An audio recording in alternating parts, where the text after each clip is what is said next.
नमस्कार, मैं हूं आशीष त्रिपाठी आपके साथ और बुलेटिन की शुरुआत इस वक्त की बड़ी खबर से। रायपुर से आ रही बड़ी खबर आपको बता दें, आज कांग्रेस राजभवन घेराव करेगी। दरअसल केंद्र की नीतियों के खिलाफ आंदोलन छेड़ा हुआ है कांग्रेस ने और राजभवन घेराव के लिए कांग्रेसी नेता पहुंचने लगे हैं। रायपुर के अंबेडकर चौक पर ये कार्यकर्ता एकत्रित हो रहे हैं और आपको बता दें कि रायपुर के अंबेडकर चौक पर कार्यकर्ताओं के पहुंचने के बाद मुख्यमंत्री भूपेश बघेल समेत कई बड़े नेता इस आंदोलन की अगुवाई करेंगे और इस आंदोलन के माध्यम से केंद्र की नीतियों के खिलाफ कांग्रेस प्रदर्शन करेगी। महंगाई को लेकर, सिलेंडर्स के दाम को लेकर यह मुद्दा उठाया गया है। आज कांग्रेस का राजभवन घेराव का जो कार्यक्रम है, दरअसल ये केंद्र सरकार की नीतियों और महंगाई के खिलाफ किया जा रहा है। कांग्रेसी एकत्रित होना शुरू हो गए हैं अंबेडकर चौक पर। जहां मुख्यमंत्री भूपेश बघेल समेत कई कांग्रेसी नेता एकत्रित होंगे। लगभग सभी विधायक, सभी सांसद और संगठन के सभी पदाधिकारी कार्यकर्ताओं के साथ यहां प्रदर्शन करेंगे। राजभवन घेराव की तैयारी है कांग्रेस की। रायपुर से इस वक्त की बड़ी खबर, अंबेडकर चौक पर एकत्रित हुए कांग्रेस के नेताओं का अब से कुछ ही देर में प्रदर्शन शुरू होगा और केंद्र सरकार की नीतियों के खिलाफ यह प्रदर्शन किया जा रहा है। कांग्रेस का कहना है कि केंद्र सरकार की नीतियों के चलते देश में महंगाई बेतहाशा बढ़ गई है और इस महंगाई को नियंत्रित करना केंद्र सरकार की जिम्मेदारी है, जबकि केंद्र सरकार अपनी जिम्मेदारी को निभा नहीं रही है। गैस सिलेंडर्स जो यूपीए शासनकाल में 400-450 रुपए के हुआ करते थे, अब उनकी कीमत 1100-1200 रुपए तक पहुंच गई है, जो कि एक बहुत ही चिंता का विषय है। आज कांग्रेसी राजभवन घेराव करेंगे और कांग्रेस के कार्यकर्ता अंबेडकर चौक पर एकत्रित होना शुरू हो गए हैं। कांग्रेस के इस राजभवन घेराव के दौरान क्या कुछ बातें कांग्रेस के नेता कहते हैं, मुख्यमंत्री भूपेश बघेल क्या संबोधन करेंगे, ये भी आपको सुनवाएंगे। आज कांग्रेस के सभी कार्यकर्ता, सांसद, विधायक, नेता यहां इकट्ठा होंगे और प्रदर्शन करेंगे। राजभवन के घेराव की तैयारी है। सीएम भूपेश बघेल अगुवाई करेंगे इस प्रदर्शन की। साथ ही कांग्रेस के सभी सांसद, विधायक और पदाधिकारी यहां पर एकत्रित होंगे। कांग्रेस का राजभवन घेराव का आज कार्यक्रम है। केंद्र की नीतियों के खिलाफ, महंगाई के खिलाफ केंद्र सरकार को घेरते हुए राजभवन घेराव का कार्यक्रम यहां पर कांग्रेस ने रखा है। फिलहाल जो जानकारी मिल रही है वो ये कि रायपुर के अंबेडकर चौक पर कांग्रेस के नेता और कार्यकर्ता एकत्रित होना शुरू हो गए हैं। मार्च करते हुए ये राजभवन घेराव के लिए जाएंगे और मुख्यमंत्री भूपेश बघेल इस प्रदर्शन की अगुवाई करेंगे। रायपुर से इस वक्त की बड़ी खबर, कांग्रेस के प्रदर्शन से जुड़ी हुई। आज कांग्रेस केंद्र सरकार की नीतियों के खिलाफ आंदोलन की तैयारी में है और यह बड़ा आंदोलन आज से शुरू होगा। आगे क्या कुछ स्थिति रहेगी, इस पर ताजा अपडेट्स आप तक हम पहुंचाते रहेंगे। फिलहाल आपको बता दें, अंबेडकर चौक पर कार्यकर्ताओं के एकत्रित होने का सिलसिला शुरू हो गया है। कांग्रेस के सभी विधायक, सांसद यहां एकत्रित होकर प्रदर्शन करेंगे। और बढ़ते आगे, एक और बड़ी खबर रायपुर से आपको बता दें कि सत्ता पक्ष के सदस्य ने ही सरकार को घेरना शुरू कर दिया। दरअसल सदन में मोहन मरकाम के तीखे तेवर देखने को मिले। कोंडागांव में डीएमएफ में बड़ी गड़बड़ी के विषय पर उन्होंने सवाल उठाया। मोहन मरकाम ने डीएमएफ में बंदर बांट का आरोप लगाया। 7 करोड़ रुपए की गड़बड़ी के आरोप लगाए गए और अधिकारी पर क्या कार्रवाई होगी, यह सवाल उन्होंने पूछा और विधायक की समिति से जांच की मांग उन्होंने उठाई है। दरअसल मोहन मरकाम के सवाल पर, आरोप पर विपक्ष का हंगामा भी हुआ और पार्टी अध्यक्ष की भी सरकार नहीं सुन रही, विपक्ष का यह कहना। मंत्री रविंद्र चौबे ने जांच का भरोसा दिया है। सदन में विधायक धर्मजीत सिंह ने कहा कि देखो, मरकाम आज भयमुक्त होकर पूछ रहे हैं।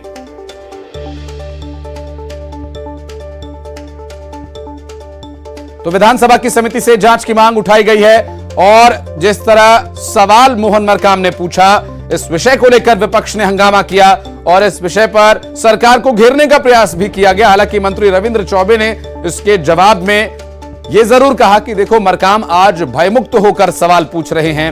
विपक्ष का यह कहना कि पार्टी अध्यक्ष की भी नहीं सुनी जा रही है, यह कैसी सरकार है। वहीं मंत्री रविंद्र चौबे ने इस पूरे मामले को लेकर जांच कराए जाने का भरोसा दिया है और इस भरोसे में आश्वस्त करते हुए उन्होंने कहा कि जांच होगी, जबकि विधानसभा की समिति से जांच किए जाने की मांग उठाई जा रही है। आपको यह भी बता दें कि यह विषय क्या था।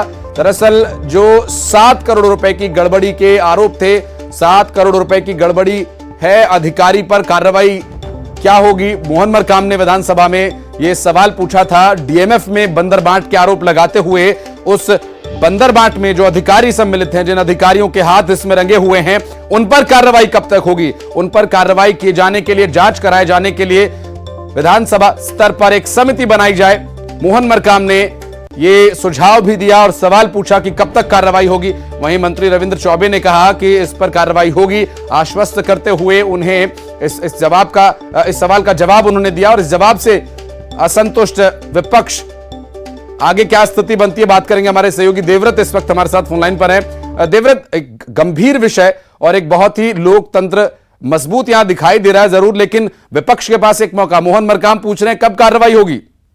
जी, और काफी गंभीर मसला है क्योंकि डीएमएफ फंड के बंदरबाट का आरोप यहाँ पर है और निश्चित तौर पे अपनी ही सरकार को घेरते हुए यहाँ पर मोहन मरकाम दिखाई दिए हुए हैं, क्योंकि प्रदेश अध्यक्ष, कांग्रेस के प्रदेश अध्यक्ष की भी जिम्मेदारी मोहन मरकाम संभालते हैं। और ऐसे में बंदरबाट के आरोप को लेकर के, डीएमएफ के बंदरबाट के आरोप को लेकर के अपनी ही सरकार को कटघरे में उन्होंने खड़ा किया है। अब देखने वाली ये बात होगी कि कार्रवाई किस तरह की होती है, जांच कैसे होती है, क्योंकि सदन में जब उनका प्रश्न लगा था उस दौरान भी ये देखा गया कि विपक्ष की तरफ से मोहन मरकाम को पूरा साथ मिला और एक तरह से विपक्ष को बड़ा मौका मिल गया मोहन मरकाम के इस सवाल से कि डीएमएफ फंड का बंदरबाट हुआ है।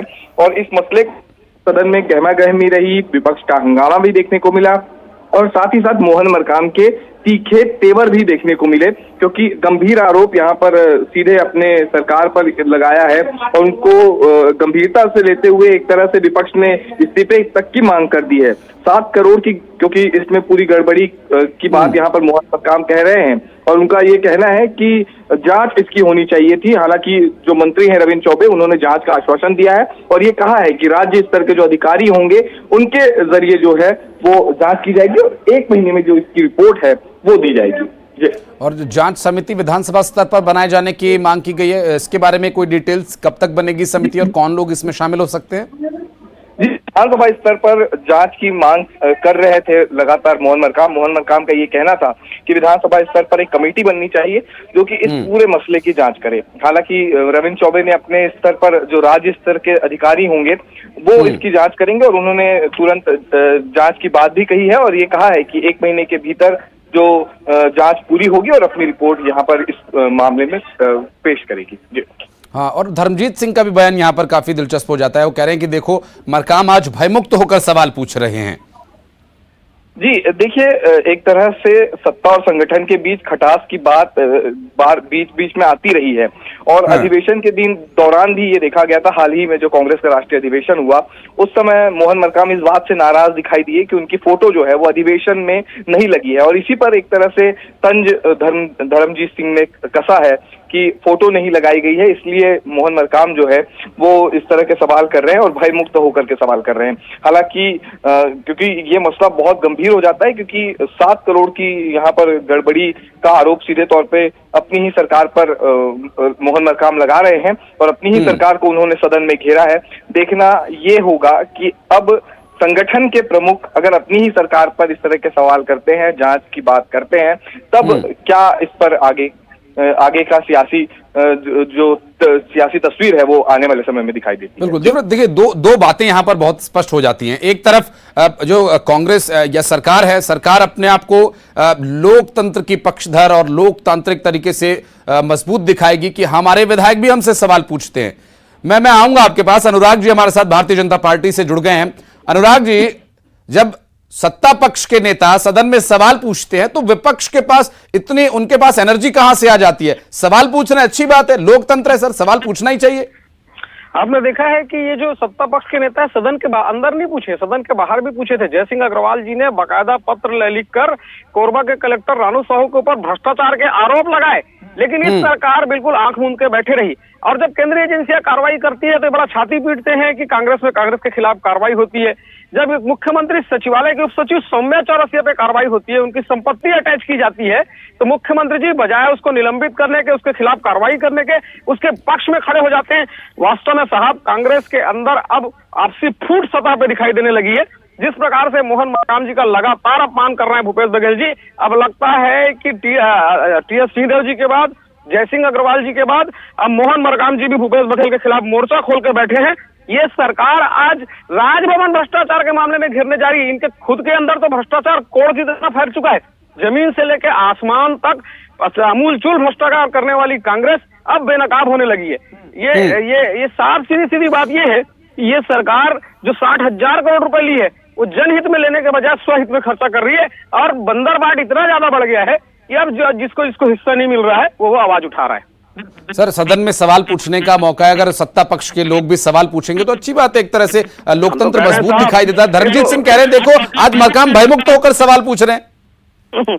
क्या है कि ये तो बहुत अच्छी बात है, लेकिन मैं यही कह रहा हूँ कि जब भ्रष्टाचार के सवाल जब सत्ता पक्ष स्वयं उठाने लगे तो फिर कार्रवाई क्यों नहीं हो रही है? क्यों उनको सदन में उठाना पड़ रहा है? सत्ता के हिस्सा है, इनकी सरकार है, ये अपने प्रदेश अपने सरकार के मुखिया हैं। मतलब सीधी सीधी बात ये है कि इनकी कहीं नहीं सुनी गई। आखिर परेशान होकर इनको समझ में आया कि यहाँ तो मुझे कोई नहीं रोक सकता। मोहन मरकाम जी को लगातार विभिन्न जगहों पर भूपेश बघेल जी रोकते रहे, आज वो समझ गए कि यहाँ नहीं रोक सकता, फिर उन्होंने बात उठाई। और मैं कहता हूँ बात उठाई है तो बहुत अच्छी बात है, इसके बाद कार्रवाई क्या होती है ये तो उससे अच्छी बात होनी चाहिए ना। आप उनके सवाल को बल देंगे? भारतीय जनता पार्टी विपक्षी दल देगा उनको बल? दे भाई, भ्रष्टाचार के खिलाफ तो किसी भी आवाज को बल देंगे, लेकिन ये सरकार अब बताए कि अब इस सवाल के ऊपर उनका उत्तर क्या है, क्योंकि पूर्व में सरकार तो भ्रष्टाचार पे कार्रवाई कर नहीं रही है ना। हम अगर कार्रवाई करते हैं तो हम अगर सवाल उठाते हैं तो कहते हैं विपक्ष आवाज उठा रही है, केंद्रीय एजेंसी कार्रवाई करती है तो कहते हैं कि बदले की भावना से कर रहे हैं। लेकिन जयसिंह अग्रवाल जी का पत्र भी तो पब्लिक डोमेन में है ना, उन्होंने रानू साहू के खिलाफ बकायदा पत्र लिखा था। कांग्रेस ने क्या किया उसके खिलाफ? क्या कार्रवाई की? बल्कि उसको तो प्रमोट करके रायगढ़ जैसे बड़े जिले का कलेक्टर बना दिया। ये सरकार भ्रष्टाचार की पोषित सरकार है, भ्रष्टाचार में खुद लिप्त है, इनके नेता लिप्त है, लगातार इनके नेताओं से पूछताछ होते जा रहा है, इनके अधिकारी गिरफ्तार हो रहे हैं। लेकिन बिल्कुल अनुराग जी, कांग्रेस भ्रष्टाचार के खिलाफ भी आवाज उठा रही है, आज राजभवन घेराव की तैयारी है, चलिए देखते हैं वहां क्या होता है। बहुत बहुत शुक्रिया अनुराग जी आपका समय निकालने के लिए, हमसे बात करने के लिए। देवव्रत आपका बहुत बहुत शुक्रिया इस पूरे मामले पर जानकारी देने के लिए। बढ़ते हैं आगे और आपको बता दें कि लंदन में दिए गए राहुल गांधी के बयान पर संसद में जोरदार हंगामा हुआ। रक्षा मंत्री राजनाथ सिंह ने कहा कि राहुल गांधी ने भारत का अपमान किया। राजनाथ सिंह ने संसद के सभी सदस्यों से इस बयान की निंदा किए जाने की मांग की। उनका यह कहना है कि उन्हें सदन में आकर इस विषय पर माफी मांगनी चाहिए।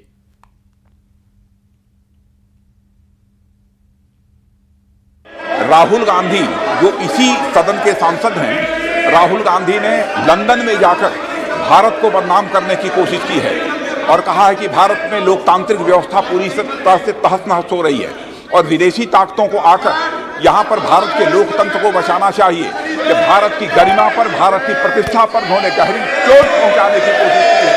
और अध्यक्ष महोदय, मैं आपसे यह मांग करता हूँ कि पूरे सदन के द्वारा उनके इस व्यवहार को खंडन किया जाना चाहिए और उनको ये आपके द्वारा निर्देश दिया जाना चाहिए कि संसद के फोरम पर आकर वह क्षमा याचना करें। अध्यक्ष महोदय, मैं आपसे अनुरोध करना चाहता हूँ। राहुल गांधी का यह बयान अब संसद में गर्मागर्मी का कारण बना हुआ है। बहरहाल अब उनसे माफी मांगे जाने की बात कही जा रही है। आगे बढ़ते हैं। आपको बता दें कि आज यानी 13 मार्च को भोपाल में पीसीसी चीफ कमलनाथ के नेतृत्व में कांग्रेस पार्टी राजभवन का घेराव कर रही है। आपको बता दें कि जवाहर चौक पर अब से कुछ ही देर में जनसभा होगी, जिसके बाद कांग्रेस विधायक और कार्यकर्ता पैदल मार्च करते हुए राजभवन जाएंगे। प्रदेश कांग्रेस की ओर से सभी कांग्रेसी विधायकों को पत्र लिखकर ये निर्देश दिए गए हैं कि अपने विधानसभा क्षेत्र से आने वाले कार्यकर्ताओं के ठहरने और भोजन की व्यवस्था करें।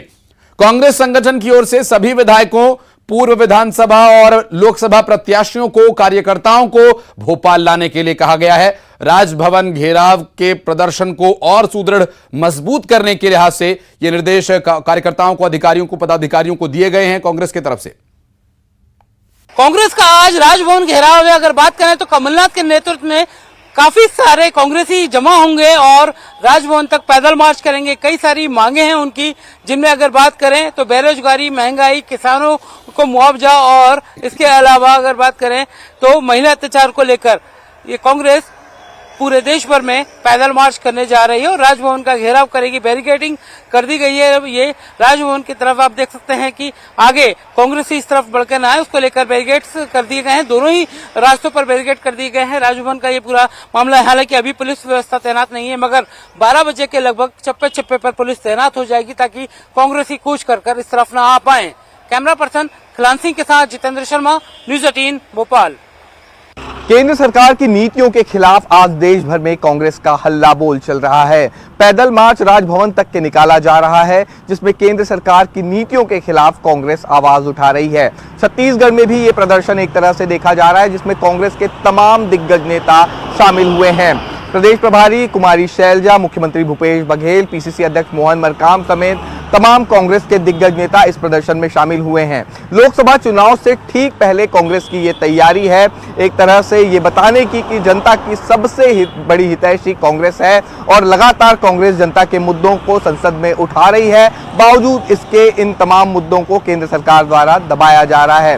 हालांकि इस वक्त छत्तीसगढ़ में कांग्रेस जो है वो काफी मजबूत स्थिति में है, कांग्रेस की सरकार भी है, लेकिन इसके बावजूद जनता का समर्थन जीतने के लिए ये पूरा प्रदर्शन हो रहा है। राजभवन से ये पैदल मार्च निकाला जा रहा है। आने वाले समय में जनता ये तय करेगी कि इन प्रदर्शनों का कितना असर उन पर पड़ता है और क्या वाकई 2023 और 2024 में कांग्रेस को इससे सियासी फायदा मिलता है।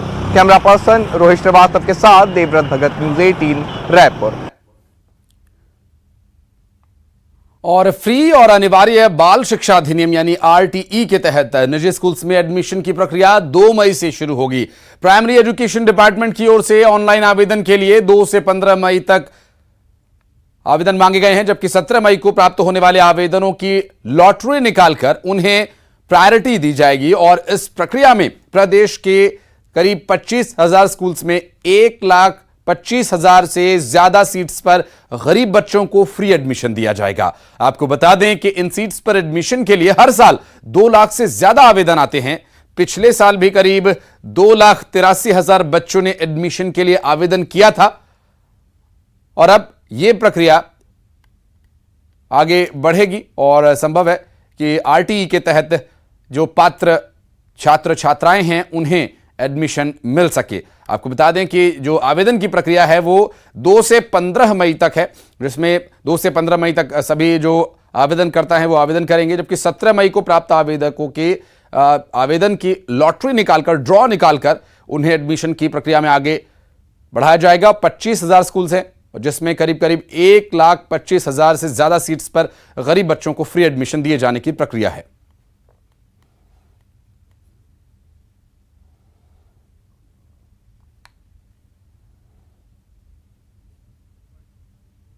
मध्य प्रदेश में निजी स्कूलों में एडमिशन के लिए आरटीई के तहत पेरेंट्स एडमिशन की प्रोसेस में भाग ले सकते हैं। अगर बात करें तो आज से 28 मार्च तक पहला चरण शुरू किया जाएगा, वहीं दूसरा चरण 13 अप्रैल से लेकर 18 अप्रैल तक जारी रहेगा। इस प्रक्रिया में आर्थिक रूप से कमजोर छात्र एडमिशन ले सकते हैं। आरटीई के तहत गरीब बच्चे अब प्राइवेट स्कूलों में एडमिशन पा सकते हैं। कैमरा पर्सन कलाम सिंह के साथ जितेंद्र शर्मा, न्यूज़ 18 भोपाल।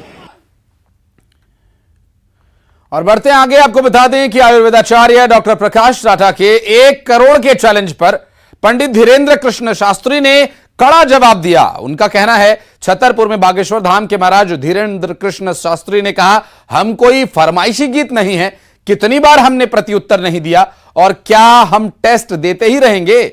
उनकी माने तो सस्ती लोकप्रियता पाने के चक्कर में लोग मुझे चैलेंज करते हैं।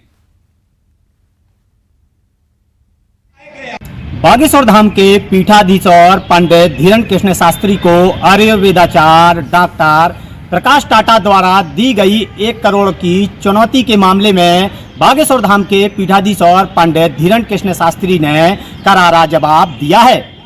बागेश्वर धाम के पीठाधीश्वर का कहना है कि वह इस मामले को लेकर अब आगे किसी भी तरह की कोई सफाई नहीं देंगे, क्योंकि वो इस तरह के मामले में कई बार टेस्ट दे चुके हैं और देश की जनता को बता चुके हैं कि वह जो पर्चा बनाते हैं वह पीड़ित की बात जो है मन की उनके पर्चे पर निकल के आती है।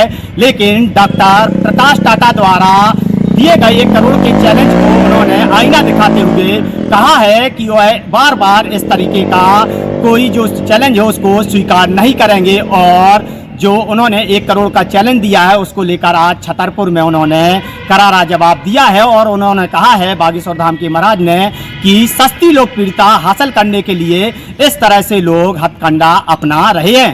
नरेंद्र सिंह परमार, न्यूज़ 18 छतरपुर। और छतरपुर के बागेश्वर धाम के पीठाधीश्वर पंडित धीरेन्द्र कृष्ण शास्त्री को डॉक्टर प्रकाश टाटा द्वारा दी गई 1 करोड़ की चुनौती के मामले में बागेश्वर के पीठाधीश्वर ने आयुर्वेदाचार्य प्रकाश टाटा को करारा जवाब दिया। और बागेश्वर धाम के पीठाधीश्वर धीरेन्द्र कृष्ण शास्त्री से हमारे सहयोगी ने बातचीत की, क्या कुछ उन्होंने जवाब दिया ये दिखाते हैं आपको।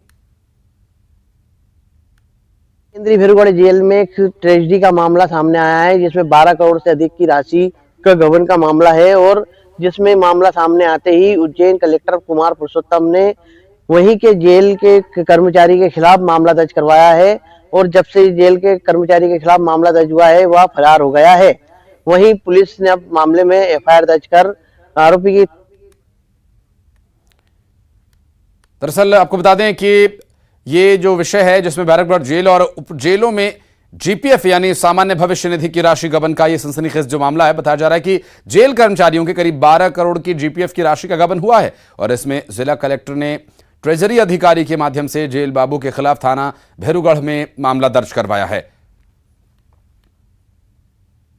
उज्जैन की केंद्रीय भेरूगढ़ जेल में एक ट्रेजेडी का मामला सामने आया है, जिसमें 12 करोड़ से अधिक की राशि का गबन का मामला है। और जिसमें मामला सामने आते ही उज्जैन कलेक्टर कुमार पुरुषोत्तम ने वहीं के जेल के कर्मचारी के खिलाफ मामला दर्ज करवाया है। और जब से जेल के कर्मचारी के खिलाफ मामला दर्ज हुआ है, वह फरार हो गया है। वहीं पुलिस ने अब मामले में एफआईआर दर्ज कर आरोपी की तलाश शुरू कर दी है। वहीं कलेक्टर का कहना है कि यह मामला 12 करोड़ से अधिक जा सकता है और अभी फिलहाल इस पूरे मामले में जांच की जा रही है। जल्द ही इसमें खुलासा होगा कि इसमें और कितने लोग शामिल हैं। वहीं कलेक्टर ने जो है जेल डीजी को भी एक पत्र लिखा है और उसमें कहा गया है कि उज्जैन में ये हुए घोटालों की जांच की जाए और साथ ही इसमें कौन लोग लिप्त थे और इनकी किन किन लोगों की मिली भगत थी, इन लोगों के खिलाफ भी जांच की जाए। अब फिलहाल देखना ये होगा कि ये तो एक संतरी ही था जिसके खिलाफ मामला दर्ज हुआ है, इसके पीछे और कितने लोग थे, जल्द ही इस बात का खुलासा होगा। उज्जैन से अजय पटवा, न्यूज 18 मध्य प्रदेश। बढ़ते हैं आगे, आपको बता दें कि सूरजपुर के गोबरी नदी में बना नवगई एनीकट भ्रष्टाचार की भेंट चढ़ गया। आपको बता दें कि एनीकट का निर्माण गुणवत्तापूर्ण नहीं हुआ, जिसकी वजह से एनीकट अब जर्जर हो चुका है और जिसकी वजह से गोबरी नदी में बारिश का पानी नहीं रुक पाया। के दौरान पानी की समस्या के कारण किसानों को सिंचाई की असुविधा आम बात होती है। लेकिन ये जो गर्मी की शुरुआत है, इसी में हम आपको पहली तस्वीर ही हम आपको दिखा रहे हैं कि ये गोबरी नदी में बना एक एनीकट है। नवगई गांव का ये एनीकट के नाम से जाना जाता है। 2016 में इस एनीकट का निर्माण किया गया था। लगभग 7 करोड़ के से ज्यादा की लागत से इसे बनाया गया था। लेकिन गुणवत्ताहीन इस एनीकट की तस्वीर देख सकते हैं। 7 गेट थी, 7 गेट जो है वो जर्जर हो चुकी है। एनीकट में जगह जगह दरार पड़ चुके हैं और जो यहाँ ये गोबरी नदी है पूरी तरह से सूख चुकी है, केवल इस गुणवत्ताहीन एनीकट के कारण। और नतीजा ये है कि जो दर्जन भर गांव के हजारों हेक्टेयर जो भूमि थी वो सिंचाई अभाव से फिलहाल गर्मी के शुरुआती दिनों में जूझ रही है। ऐसे में जो है देख सकते हैं कि जो तस्वीर बनी हुई है कि यहाँ गुणवत्ताहीन इस एनीकट के कारण जो शुरुआती दिनों में जो सिंचाई की असुविधा ग्रामीणों के सामने आ रही है, ऐसे में आने वाले दिनों में बढ़ते गर्मी के बीच में किसानों को किस तरह से सिंचाई असुविधा से जूझना पड़ेगा, यह तो देखने वाली बात होगी। वरुण राय, न्यूज 18 सूरजपुर। और एक बहुत छोटे से ब्रेक के लिए रुक रहे हैं, जल्द लौटते हैं।